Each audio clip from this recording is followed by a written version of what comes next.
저는 오늘 이 말씀을 가지고 의롭다 하심을 받은 자의 삶이라는 제목으로 잠시 말씀을 나누고자 합니다.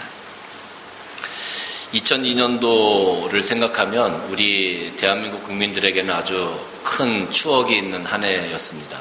2002년 월드컵이 개최되었을 때 많은 사람들이 광화문 광장에 모여들었습니다. 붉은 티셔츠를 입고 많은 응원 도구를 가지고 또 광화문 그 앞에는 아주 큰 무대가 설치되었고 대형 스크린이 설치되었죠. 그래서 대한민국 월드컵 팀이 축구 경기를 할 때마다 거기서 그 자리에서 수만 명, 수십만 명이 모여서 응원하면서 대한민국을 외쳤던 그런 기억이 있습니다. 축구 경기가 끝나고 집에 돌아갈 때는 많은 사람들이 너나 할 것 없이 만나는 사람마다 대한민국 그러면서 저쪽에서 박수를 짝짝짝짝짝 이렇게 쳐줬던 그런 기억이 있어요. 차를 타고 가면서도 빵빵빵빵 크락션을 이렇게 울리는 겁니다. 그러면 앞에서 오던 차가 화답을 해줘요. 빵빵빵빵 이렇게. 이게 뭐 누가 서로 알아서 그렇게 하는 것이 아니고 내가 이렇게 하니까 그렇게 해주십시오라고 맞춘 것도 아닙니다.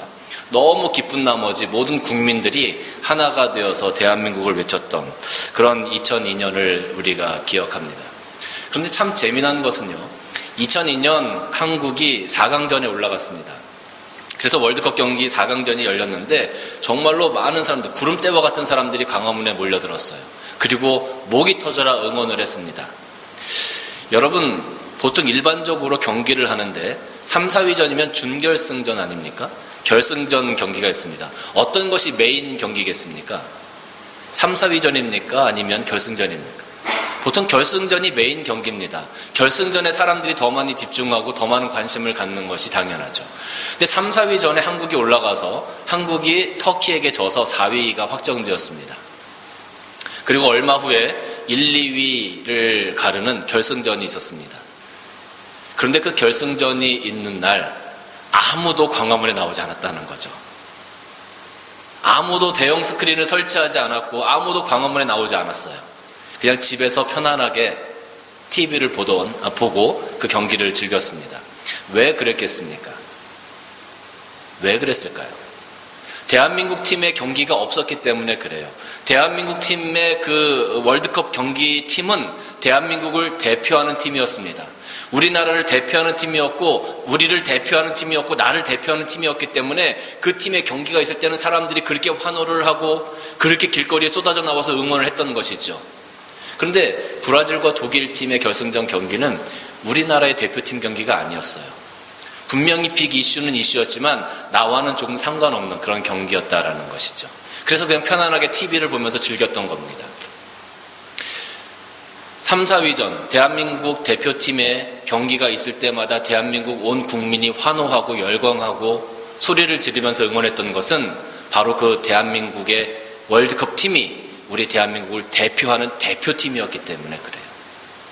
이것을 우리는 대표성의 원리다라고 이야기를 합니다. 또 다른 하나의 대표성의 원리를 이야기하자면 보통 한 나라의 대통령이 되어지면 여러 나라를 순방하게 되어집니다.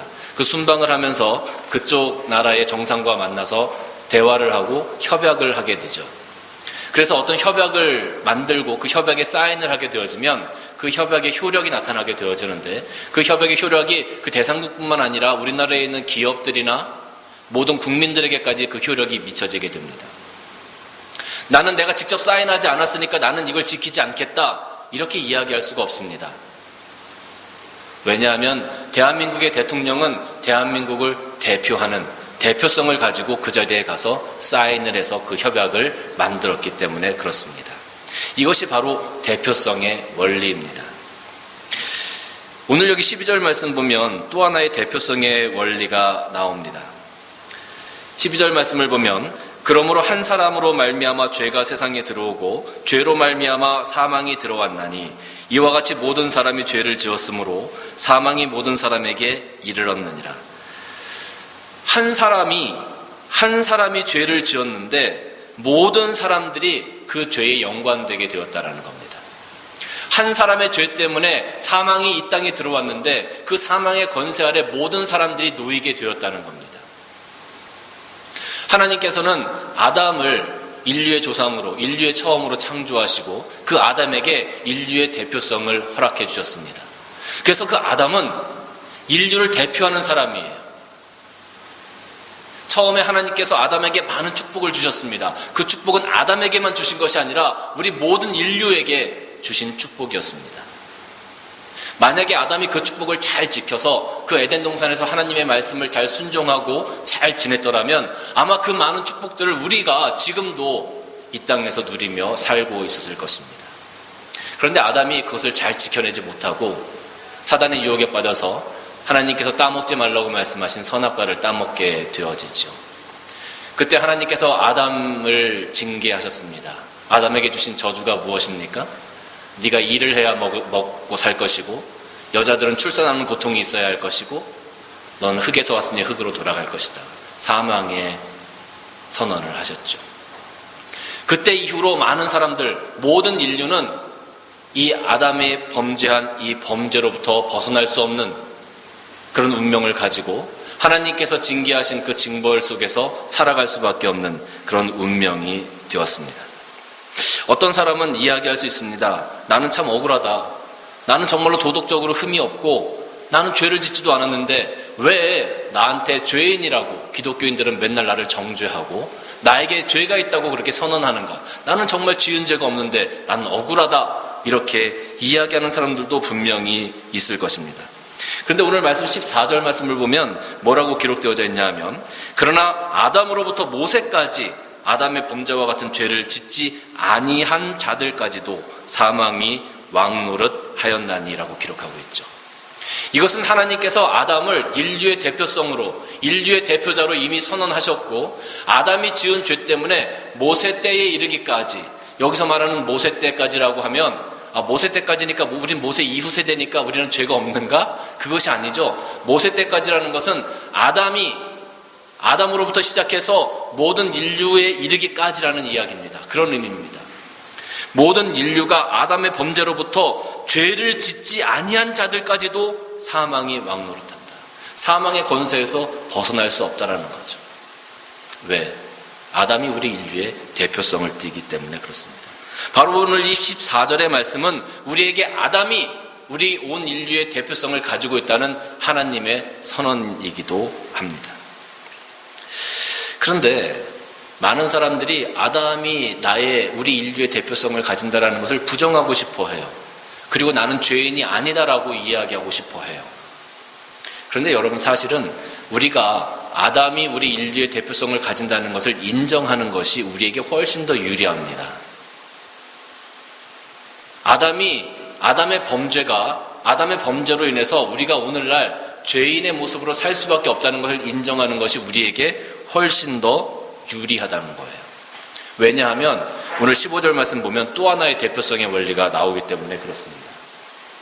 15절 말씀 보면 뭐라고 기록되어져 있냐면 그러나 이 은사는 그 범죄와 같지 아니하니 곧 한 사람의 범죄를 인하여 많은 사람이 죽었은즉 더욱 하나님의 은혜와 또한 또 한 사람 예수 그리스도의 은혜로 말미암은 선물은 많은 사람에게 넘쳤느니라 그랬어요.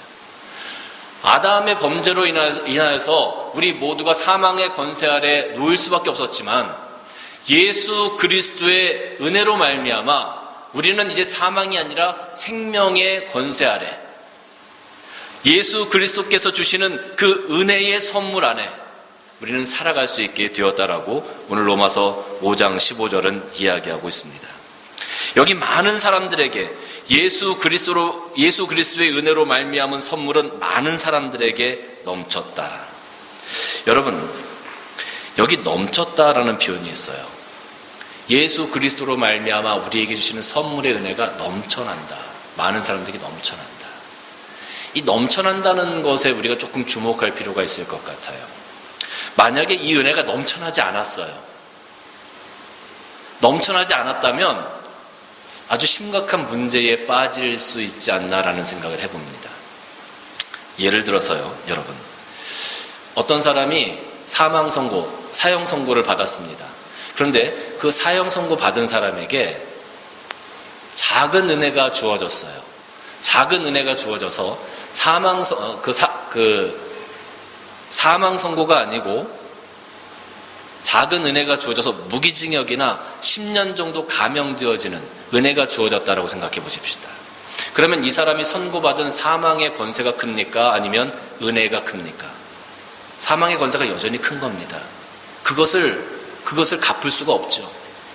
그런데 오늘 여기 말씀 보면 예수 그리스도의 은혜로 말미암은 선물은 많은 사람들에게 넘쳐났다라고 얘기하고 있죠.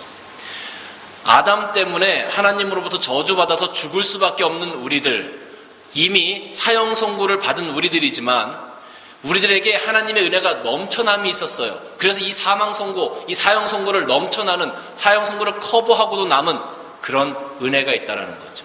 만약에 사형 선고를 받은 사람에게 당신은 이제 죽을 운명이 아니고 당신은 이제 자유의 몸이 되었습니다라고 그 사람이 풀려난다고 하면, 여러분, 그 사형 선고의 그 사망의 권세가 큰 겁니까? 아니면 은혜의 권세가 더 큰 겁니까? 은혜의 권세가 더 큰 겁니다. 은혜의 권세가 더 커야 이 사망 선고, 이 작은 권세를 이겨낼 수 있는 거죠. 큰 권세와 작은 권세, 어떤 것이 더 효력이 있고 어떤 것이 더 파워풀합니까? 큰 권세가 더 파워풀한 겁니다. 오늘 예수님께서 우리에게 주신, 하나님께서 우리에게 주신 이 은혜의 선물이 많은 사람들에게 넘쳤다라는 의미는 우리가 죽을 수밖에 없는 그런 사형 선고를 받은 사망의 권세 아래에 있는 사람들이었지만 예수 그리스도의 큰 은혜와 풍성한 은혜로 말미암아 이제 그 사망의 권세가 아니라 생명의 권세로 우리가 옮겨지게 되었다라는 거죠. 많은 사람들은 하나님은 참 잔인합니다. 왜 우리에게 이런 사형 선고를 내리셨습니까? 왜 우리에게 이런 잔인한 형벌을 주셨습니까? 라고 이야기하기도 합니다. 그러나 오늘 여기 로마서 8장 말씀을 보니까요, 뭐라고 기록되어져 있냐 하면, 우리가 아직 죄인 되었을 때에 그리스도께서 우리를 위하여 죽으심으로 하나님께서 우리에 대한 자기의 사랑을 확증하셨다라고 기록하고 있어요. 하나님은 잔인한 분이 아니에요. 겉으로 보기에는 잔인한 것처럼 보여요. 그러나 하나님의 속마음은, 하나님의 행하시는 바는, 하나님이 언제나 우리를 바라보시는 그 시각은 오늘 여기 말씀처럼 우리가 아직 죄인 되었을 때에 그리스도께서 우리를 위하여 죽으심으로 말미암아 하나님께서 우리에 대한 자기의 사랑을 확증하시는 그런 사랑이라는 거죠. 때로는 우리가 자녀들을 키우다 보면 자녀들을 야단치고 자녀들에게 좋은 것을 주지 않을 때가 있어요. 왜 그러냐 하면 자녀가 미워서가 아니라 그걸 통해서 자녀가 무언가 교훈받기를 원하고, 또 자녀가 그것을 통하여 뭔가 깨달아서 조금 더 바른 곳으로 세워져 가기를 원하는 부모의 사랑 때문에 그럴 때가 참 많이 있습니다. 그런 마음이 오늘 하나님의 마음이 아니었을까 한번 생각을 해봅니다. 우리가 죽을 수밖에 없는 사망의 권세 아래 있을 때 많은 사람들은 하나님 너무 잔인합니다.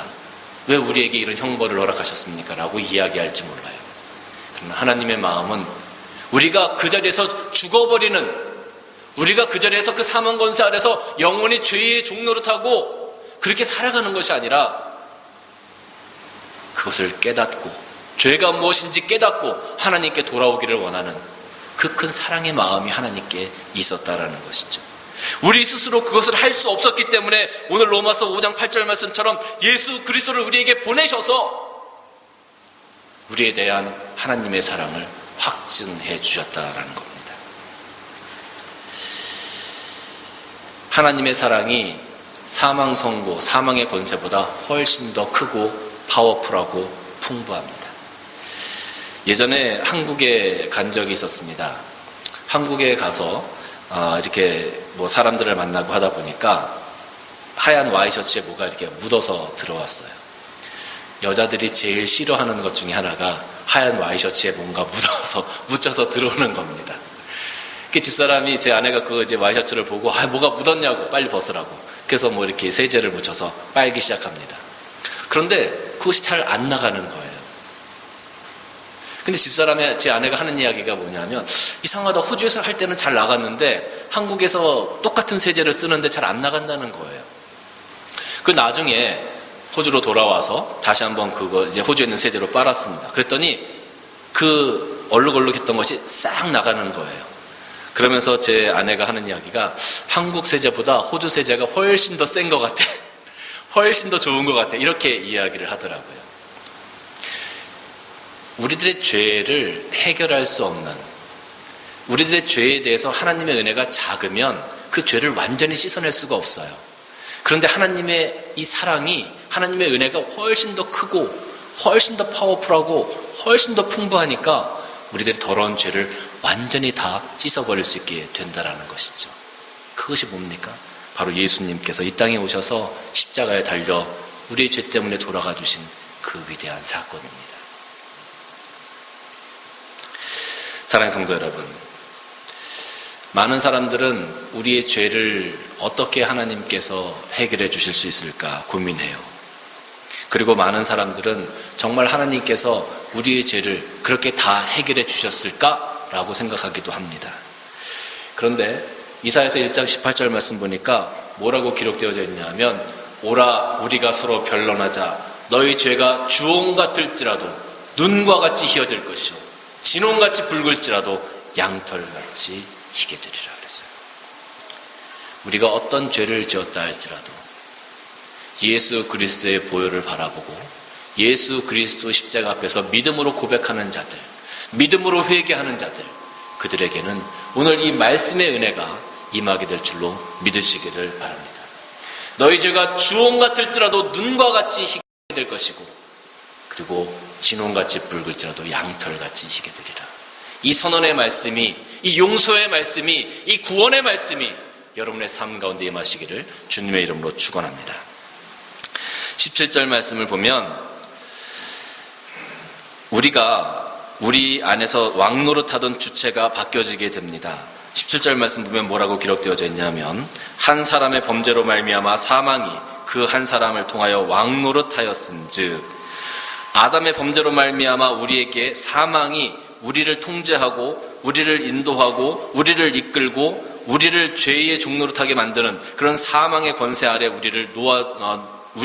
우리가 거하게 되었었습니다. 그런데 오늘 여기 보니까 더욱 은혜와 의의 선물을 넘치게 받은 자들은 한 분 예수 그리스도를 통하여 생명 안에서 왕노릇하리로다 그랬어요. 아담의 영향하에 있는 사람들은 여전히 사망의 권세 아래서, 사망이 우리의 인생을 주관하는, 사망이 우리의 왕인 그런 상태에 있게 되어집니다. 그런데 은혜와 의의 선물을 넘치게 받은 자들, 한 분 예수 그리스도를 통하여 생명 안에 거하게 된 사람들, 예수 그리스도를 고백한 자들, 예수 그리스도를 나의 믿음의 주로 고백한 자들은 오늘 여기 보니까 생명 안에서 왕 노릇하게 되어진다라고 기록하고 있죠. 사망 안에 있는 자들, 사망의 권세 아래 있는 자들, 사망이 왕 노릇하는 자들은 여전히 자기의 정욕과 세상의 욕심을 따라서 살아가게 되어집니다. 왜? 하나님의 은혜를 모르기 때문에 그래요. 그리고 자기 스스로 자기의 의를 만들어 가려고 노력합니다. 그런데 오늘 여기 생명의 왕 노릇하는 자들, 은혜와 의의 선물을 넘치게 받은 자들, 예수 그리스도를 나의 구주로 고백하는 자들은 하나님의 나라를 생각하며 살아가게 되고, 내 이웃을 생각하며 살아가게 되고, 하나님을 위한 삶을 생각하며 살아가게 된다라는 것이죠.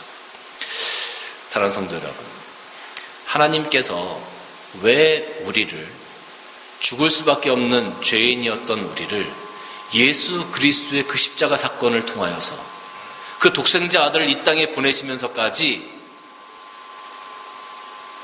우리를 구원하시고 우리를 사랑해 주셨을까요? 왜 하나님께서 그 독생자 아들까지 십자가에 달려 돌아가시게 하는 그 큰 희생을 행하시면서까지 우리를 구원해 주셨을까요? 왜 하나님께서 그 큰 사랑을 우리에게 확증해 주셨을까요? 저는 오늘 말씀을 준비하면서 참 하나 은혜스러운 말씀을 발견하게 되었습니다.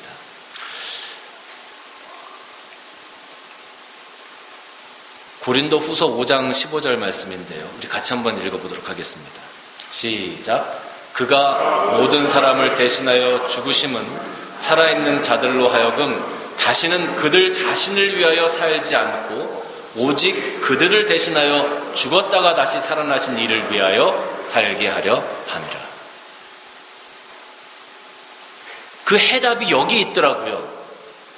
왜 하나님께서 하나밖에 없는 독생자 아들 예수 그리스도까지 이 땅에 보내셔서 고난당하게 하시고 채찍맞게 하시고 살점이 떨어져가는 고통을 당케 하시고 사람들에게 모욕당하게 하시고 십자가에 달려 돌아가게 하셨을까? 대체 왜 하나님께서 우리에게 그 큰 사랑을 베풀어 주셨을까? 근데 고린도후서 5장 15절 말씀에 답이 있어요. 그가 모든 사람을 대신하여 죽으심은 살아있는 자들로 하여금 다시는 그들 자신을 위하여 살지 않고 우리 자신을 위하여 살지 않고 오직 그들을 대신하여 죽었다가 다시 살아나신 이를 위하여 살게 하려 합니다. 예수 그리스도를 위하여 살게 하려 함이라. 하나님 나라를 위하여 살게 하려 함이라. 오늘날 예수 그리스도로 말미암아 우리를 구원해 주시고 내가 죽을 수밖에 없는 사망의 권세 아래 있었는데 생명의 권세 아래로 옮기시고 죽을 수밖에 없는 죄인의 권세 아래 있었는데 의인의 권세로 옮기시고 어둠 가운데 살아갈 수밖에 없는 우리들을 빛의 자리로 옮기신 이유가 예수 그리스도를 위하여 살게 하기 위함이라는 거예요. 그러니까 우리 그리스도인들은 이제는 이 땅의 것을 바라보면서 살면 안 돼요. 이제는 육신의 것을 쫓아가면서 살면 안 돼요. 이제는 세상의 것을 쫓아가면서 살면 안 됩니다. 우리는 예수 그리스도로 말미암아 다시 새 생명을 얻은 사람들, 영생을 얻은 사람들, 저천국 백성이 된 사람들, 의인의 반열에 오른 사람들, 생명의 삶을 살고 있는 사람들, 우리는 이제 세상의 것을 바라보면 안 돼요. 오늘 말씀이 그렇잖아요. 그가 모든 사람을 대신하여 죽으심은 살아있는 자들로 하여금 다시는 그들 자신을 위하여 살게 하기 위함이 아니라 우리를 위하여 죽으셨다 3일 만에 부활하신 예수 그리스도를 위하여 살게 하려 합니다. 이제 우리는 하나님의 나라를 위해서 살아야 합니다. 이제 우리는 예수 그리스도의 제자로 살아가야 합니다. 이제 우리는 용서하며 살아가야 하고요. 이제 우리는 사랑하며 살아가야 하고요. 이제 우리는 품으며 살아가야 하고요. 이제 우리는 나누며 살아가야 하고요. 이제 우리는 이 세상을 책임지며 살아가야 되는 사람들입니다. 웨스트민스터 소요리 문답집이 있습니다. 그 1번 문제가 뭐냐 하면 사람의 제일 되는 목적이 무엇입니까? 라는 거예요. 사람의 제일 되는 목적이 무엇입니까? 이 웨스트민스터 신앙고백서, 이 소요리 문답집은 장로교나 많은 보수적인 교단에서 다 이미 몇백 년 전에 다 받아들인 그런 소요리 문답집입니다. 거기 보면 사람의 제일 되는 목적이 무엇입니까? 1번 문제가 그거예요. 사람의 제일 되는 목적이 무엇입니까? 답은 하나님을 영화롭게 하는 것과 영원토록 그분을 즐거워하는 것입니다. 하나님을 영화롭게 하는 것과 그분을 즐거워하는 것입니다. 여러분, 하나님을 영화롭게 하는 것이 무엇입니까? 어떻게 우리가 하나님을 영화롭게 할 수 있습니까? 그분의 이름이 내 삶을 통하여 찬양받으시면 돼요. 많은 사람들이 우리들의 삶을 바라보면서 하나님을 찬양할 수 있는 삶을 우리가 살아드리면 되는 거예요. 이 땅에서 우리가 나의 것을 베풀고 용서하며 사랑하며 내 마음을 아프게 한 사람까지도 품어가며 그들을 위해서 기도할 수 있는 모습을 보여줄 때 사람들이 정말 저 사람도 그리스도인들이구나. 뭐가 다르구나. 예전에는요, 우리가 교회 다닌다고 그러면 안 믿는 사람들이 교회 다닌다고 하고 우리가 뭐 잘못하잖아요. 그러면 안 믿는 사람들이 오히려 저희들을 야단쳤습니다. 교회 다니는 사람이 그러면 되냐고. 교회 다니는 사람은 그러면 안 되지. 교회 다니는 사람이 그러면 되냐고. 우리가 잘못하면 안 믿는 사람들이 그렇게 야단을 쳤었어요. 근데 요즘은 교회 다니는 사람들이 더 해요. 예수 믿는다고 하는 사람들이 더 해요. 과연 그게 하나님을 영화롭게 하는 그런 삶이겠습니까? 사랑하는 성도, 우리는 뭔가 지금 잘못 살고 있는 것 같아요. 영원토록 그분을 즐거워하는 것은 무엇입니까? 영원토록 그분을 즐거워한다는 것은 내가 하나님과 동행함으로 내 삶 가운데 항상 하나님이 계심으로 말미암아 내가 즐겁고 내 입술로 찬양하고 내 입술로 기도하고 내가 하나님과 동행하는 것, 그 삶을 늘 즐겁게 생각한다는 것이죠. 사랑하는 성도 여러분, 하나님께서 예수 그리스도로 말미암아 우리를 구원하신 그 이유, 하나님으로부터 의롭다 하심을 받은 자들의 삶의 목적이 바로 여기 있는 겁니다. 여러분들은 어떤 삶의 목적을 가지고 지금 살아가고 계십니까? 여러분의 삶의 목적이 인생에 성공하는 것이고 좋은 집을 갖는 것이고 비즈니스가 잘 되는 것이고 돈을 많이 버는 것이고 내 자녀들이 잘 되는 것이고 하나의 수단은 될 수 있습니다. 그러나 그것이 목적이 될 수는 없습니다. 여러분들이 대학을 들어갑니다. 대학을 왜 들어갑니까? 들어가는 목적이 무엇입니까? 여러분들이 오늘 열심히 살고 있습니다. 여러분이 오늘 열심히 살고 있는 목적이 무엇입니까?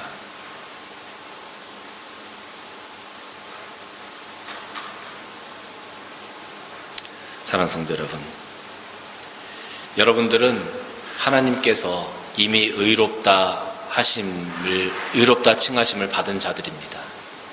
의롭다 칭하심을 받은 자들의 삶의 목적, 그 삶의 목적, 오늘 말씀 가운데 찾으시기를 주님의 이름으로 간절히 축원합니다. 그 모든 것들을 찾아야만 2000년 전에 예수 그리스도의 능력이 오늘날 나에게도 효력이 있고, 오늘 그 예수 그리스도의 십자가의 보혈이 오늘 나를 인도하시는 이정표가 되어지는 것입니다. 그런 삶을 살아드림으로 말미암아 하나님을 영화롭게 하는 것과 영원토록 그분을 즐거워하는 그 삶, 그 삶을 살아드리는 여러분들 되시길 주님의 이름으로 간절히 축원합니다.